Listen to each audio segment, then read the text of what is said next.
vache, ça lève en 3, pépère. Ça lève en 1, ça lève en 2, ça lève en 3, mais c'est de la folie cette bécane.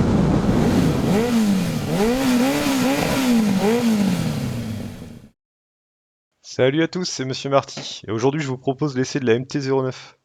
Alors juste une petite chose avant de commencer, je ne suis pas journaliste et je n'ai pas été payé pour faire de la pub. Je vais donc essayer de faire un résumé de cet essai en étant le plus honnête possible. Enjoy!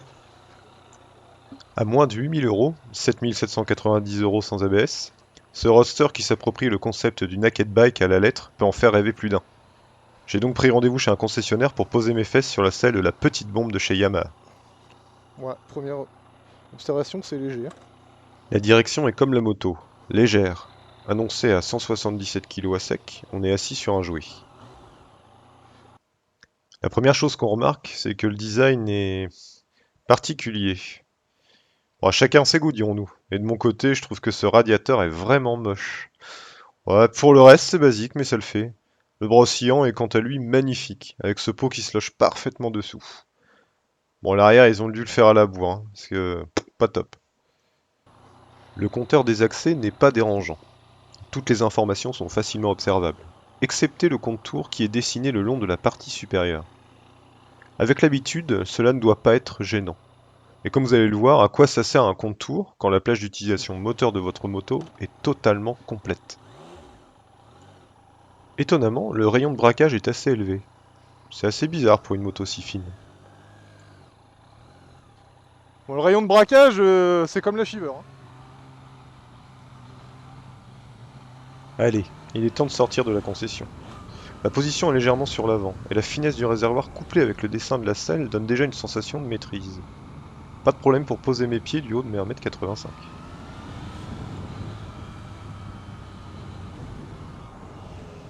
Il est temps de faire chanter ce joli moteur. Essorons un peu la poignée. Oh le bruit. Bon, par contre, on bouffe toutes les impuretés de la route là.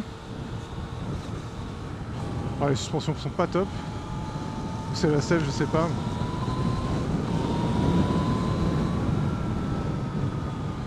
Je vais passer en mode standard tout de suite. Voilà.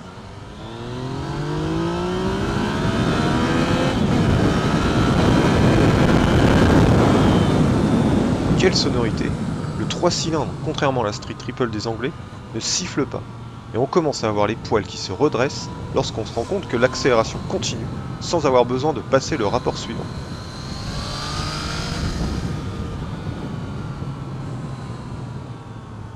Très belle sonorité, assez particulière. Hein. C'est un 3 cylindres qui ne siffle pas. Moi j'aime bien. On va voir à la longue. Ouais, c'est une reprise de malade par contre. Oh, oh, oh, oh. La reprise, parlons-en. J'ai été incapable de mettre en défaut la puissance du moteur de la MT-09. Que ce soit en première ou même en 6 à 40 km/h, un tour de poignet vous permet de doubler en toute sécurité.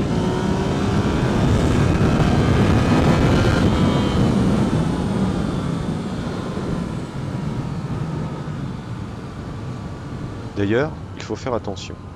La légèreté de la machine pourrait surprendre les moins expérimentés d'entre nous. Car en effet, la MT-09 est une moto pousse au crime. Son seul désir est de délester sa roue avant et de vous propulser en arrière. Bon, la question, est-ce que ça lève quoi? Oh, oh, ouais, ça lève. Ah, c'est bon ça. Et en même temps, je m'en doutais que ça levait un peu quoi. Que ce soit en première ou en seconde, les Power Wheelies sont d'une simplicité enfantine. On préférera utiliser l'embrayage pour éviter de se retrouver rapidement sur le dos. On en est même à se demander si Yamaha ne devrait pas fournir un amortisseur de direction de série. Ouais, putain, c'est bon. Oh, oh. La vache.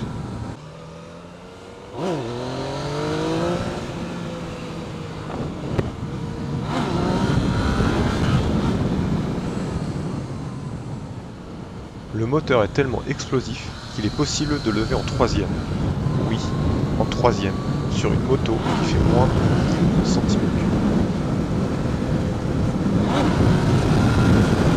Oh la vache, ça lève en 3, pépère. Ça lève en 1, ça lève en 2, ça lève en 3, mais c'est de la folie cette bécane. Serions-nous en présence de la moto parfaite? Oh que non, parfaite n'est pas l'adjectif qu'il faut utiliser pour qualifier la MT-09. On utilisera plutôt le terme exclusif. Car même si son moteur est tout simplement incroyable, tout le reste est problématique. Commençons tout d'abord par ce qui saute aux yeux. Il n'y a aucune protection. Le saut de vent présent sur ce modèle d'essai est anecdotique et sert uniquement à cacher les vis disgracieuses de l'avant. L'utilisation de la machine sur autoroute est un vrai calvaire et au-dessus de 110 km/h, le casque s'imprime sur le visage. En ce qui concerne le passager, il faut l'oublier. Pas de poignée et une selle trop petite. On pourra juste transporter un passager complaisant et pour un trajet très court. Et n'essayez pas d'emmener madame, car vous pouvez être sûr que ce sera un sujet d'engueulade à la maison. Les poignées ont un caoutchouc très fin, ce qui fait mal aux mains à la longue, notamment à cause de la puissance du moteur. Le commodo des clignotants est peu pratique, le bouton du klaxon étant collé à ce dernier. Il vous arrivera donc de klaxonner lorsque vous souhaitez notifier votre changement de direction. Les leviers sont basiques. L'absence d'éléments devant soi, comme un carénage, un contour plus présent et centré, ou bien encore une bulle, c'est déroutant. Mais Yamaha fournit ici la définition même du naked bike. Il ne faut donc pas lui reprocher d'être en accord avec la philosophie même de cette machine. C'est pourquoi toutes les critiques mentionnées précédemment ne peuvent pas être reprochées à la MT-09. En revanche, il y a d'autres aspects inexcusables. Commençons par l'énorme point noir de cette machine. Yamaha a fait le choix d'utiliser un accélérateur électronique, le Ride-by-Wire. Ce système permet d'avoir plusieurs cartographies sur sa machine. La MT-09 en dispose de 3. Le mode B, c'est le mode le plus doux de la machine. Mais attention, cela ne veut pas dire qu'on ne peut pas exploiter le moteur, bien au contraire. Le mode standard, qui est le mode enclenché au démarrage de la moto, et enfin le mode A, qui délivre d'un coup toute la puissance. L'idée de choisir le caractère moteur sur sa machine est très séduisante, mais encore faudrait-il que cela soit bien configuré. Le mode A est inutilisable, quant au mode standard, une action sur la poignée de gaz donne un comportement binaire on-off. On se retrouve donc avec un seul mode utilisable pour trouver le filet de gaz, le mode B. Il conviendra donc de faire attention à ne pas trop essorer la poignée en sortie de rond-point ou de virage, sous peine de se retrouver en glissade de l'arrière. À part ça, si vous maîtrisez le sujet, faites-vous plaisir. Vous allez pouvoir vous amuser à drifter dans chaque courbe. La mise sur l'angle est facile et rapide. La légèreté de la moto, la puissance du moteur et la mauvaise cartographie du ride-by-wire demandent au pilote de rester prudent et de contenir ses ardeurs. On regrettera aussi le frein arrière qui manque beaucoup de feeling.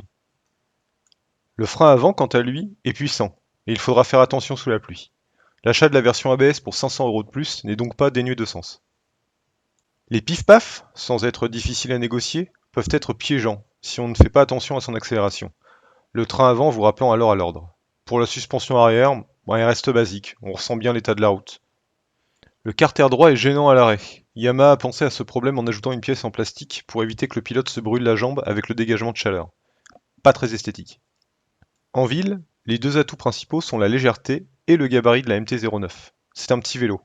Un point positif, la position des rétros qui permet de passer par-dessus ceux des voitures. En revanche, le mode B devient indispensable pour rendre le premier rapport utilisable. Il est possible de progresser en 6ème à 50 km/h. D'ailleurs, le bruit du moteur sur le dernier rapport est différent. Alors, comment résumer cette machine ?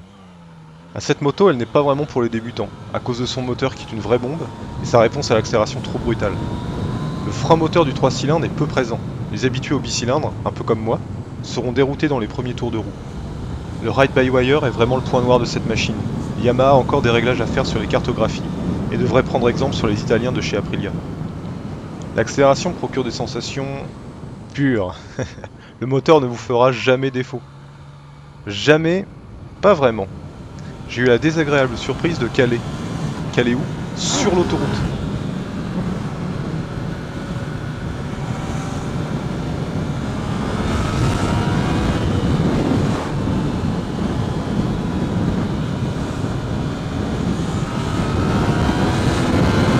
Oh la vache!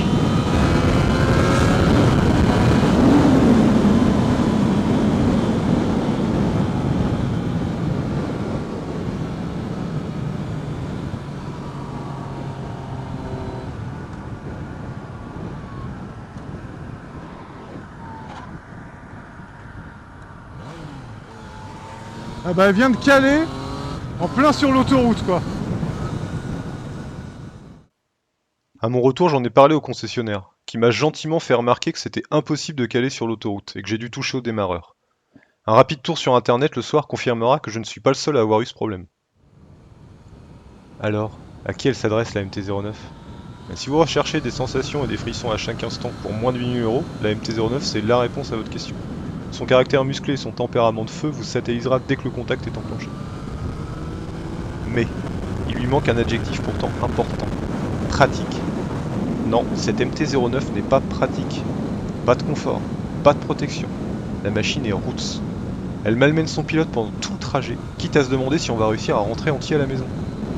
Si vous l'envisagez comme première moto, réfléchissez-y à deux fois. Pourquoi ne pas prendre une machine un peu moins puissante et plus facile à dompter et revenir plus tard sur ce modèle? Qui sait, peut-être que d'ici là, la MT-09 aura une nouvelle carto, rendant la bête presque utilisable au quotidien. Bref, je ressors de cet essai un peu déçu. Mais je comprends pourquoi elle fait parler autant d'elle. Ce moteur est une pure merveille. Si j'avais plus d'expérience et les moyens de m'acheter une seconde moto pour le dimanche, je n'hésiterais pas une seule seconde. J'ai aimé la légèreté de la moto, la position, le côté rebelle et hooligan, la facilité de déclenchement des wheelies. Franchement, c'est super facile. Déposer mon pote à chaque accélération. Le prix contenu, et bien entendu, le moteur. J'ai pas aimé tout le reste. Le côté cheap de la finition. Sérieux, un bout de plastoc pour pas se cramer la jambe droite? Calé sur l'autoroute à grande vitesse. Ce foutu réglage de ride-by-wire en mode standard. Les poignées.